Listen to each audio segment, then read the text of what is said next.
All right, this is All Things Days with Garrett, and I'm Garrett doing just a quick film, a quick video of Superman 2, or my Superman shirt, Superman 2 behind me in Niagara Falls here in Canada. And this is where the location, summer of 1980, they filmed right behind me here. And with the new Superman movie coming out in July, I wanted to do a little bit of a quick reflection. This is one of the, I love the original Superman movies, 1 and 2 both. You know, Richard Donner, Christopher Reeve, I think still hands down the best Superman ever.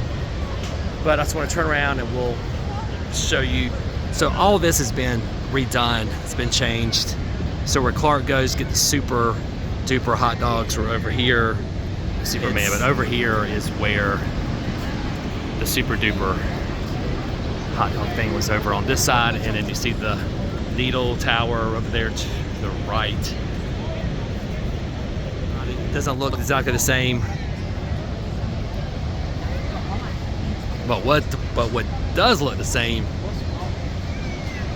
is these falls. These falls are awesome. The rail is still the same. This area here was grass, so that was all that was in the movie. You saw that, especially when he threw out there in on the edge there, and I'm gonna show you in a minute where the kid was. I do think it's funny because I remember a little girl who Superman saves the cat in the first movie. She looks like she's getting like smacked. Oh. Bye, Frisky. So long now. Bye. Bye. Mommy! Frisky was stuck in the tree. This man swooped out of the sky and gave him to me. Haven't I told you to stop telling lies? And then this one here, the mom gets mad at the kid. Son? Excuse me, please. Be careful. Get down! Get down! You embarrass me here in front of everybody. But then the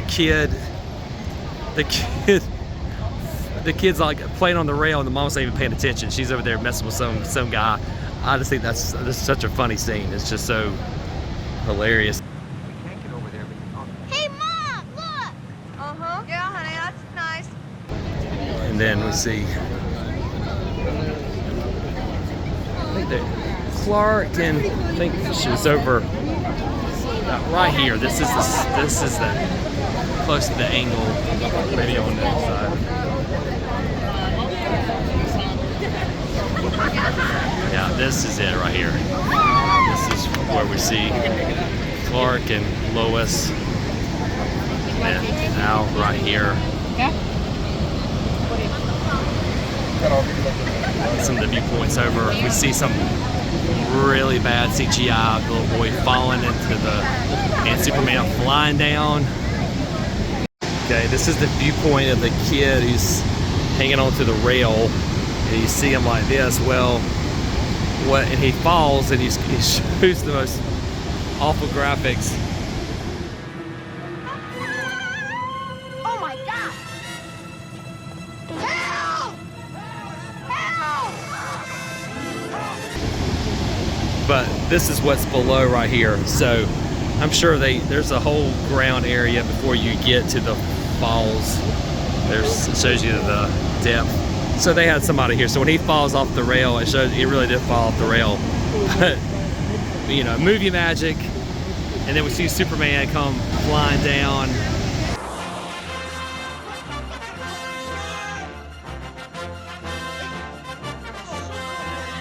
Way to go, Superman!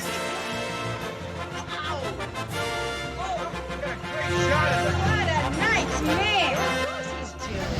It's fantastic.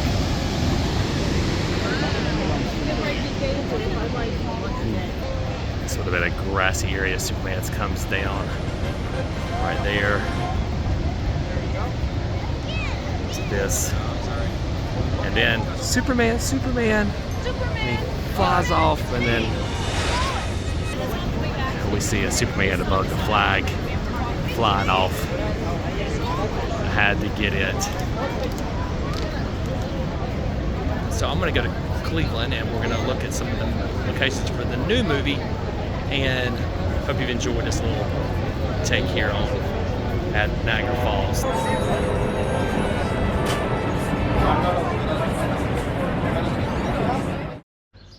at 10622 Kimberly Avenue here in Cleveland. This is the home of Jerry Siegel. This is the house where Superman was born. Writer Jerry Siegel, teenage boy, lived here during the Great Depression, and him and his best friend Joe Shuster, and you'll see that on all of the movies. They're always listed as the writers, the creators of Superman, and they lived here.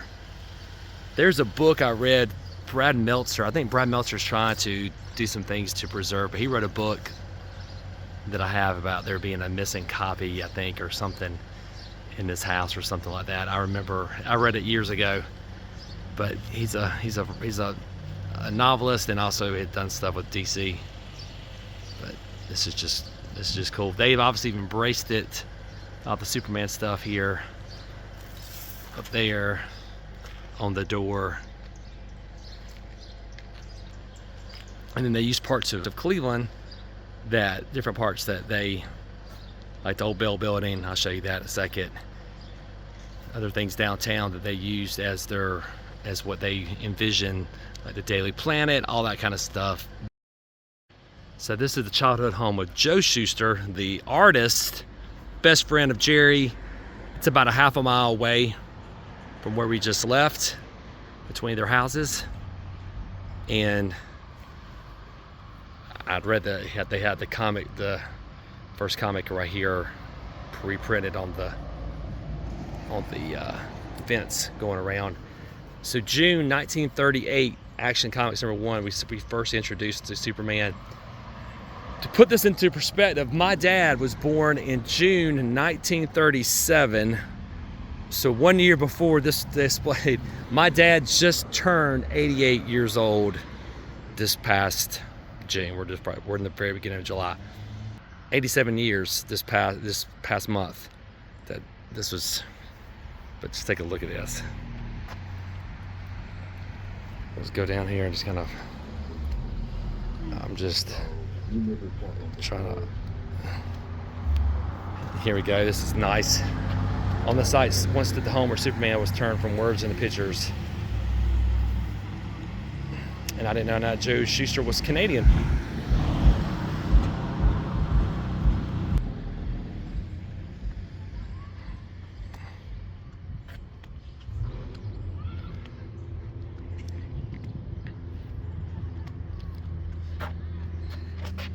And so begins the startling adventures of the most sensational strip character of all time, Superman, a physical marvel, a mental wonder.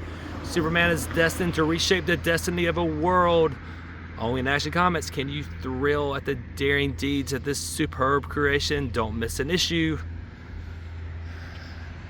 And now I'm going to show you. And I think it's so cool that they have just filmed the new Superman movie here in Cleveland, the birthplace of Superman,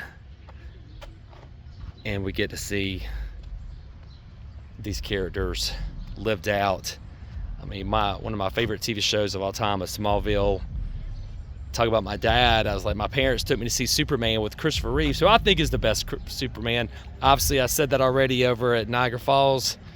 So in this video, being able to go from Niagara Falls, where Superman 2, to coming over to Cleveland here to seeing the birthplace of where they created Superman, Jerry and Joe, their houses, and then we're going to go look at a couple locations from the new Superman movie that will be coming out just in a little over a week from now.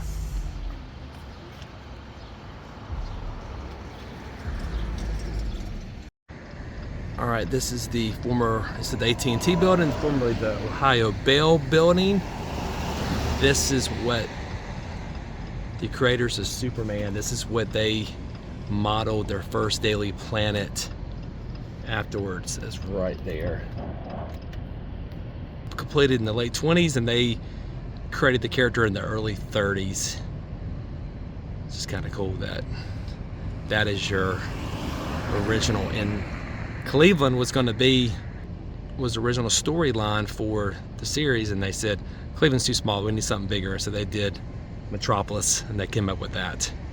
All right, we would have got, this is the new Superman movie here, we would have got to see Clark walking down the street right here, being very busy, coming, obviously supposed to be Metropolis. He turns the corner here.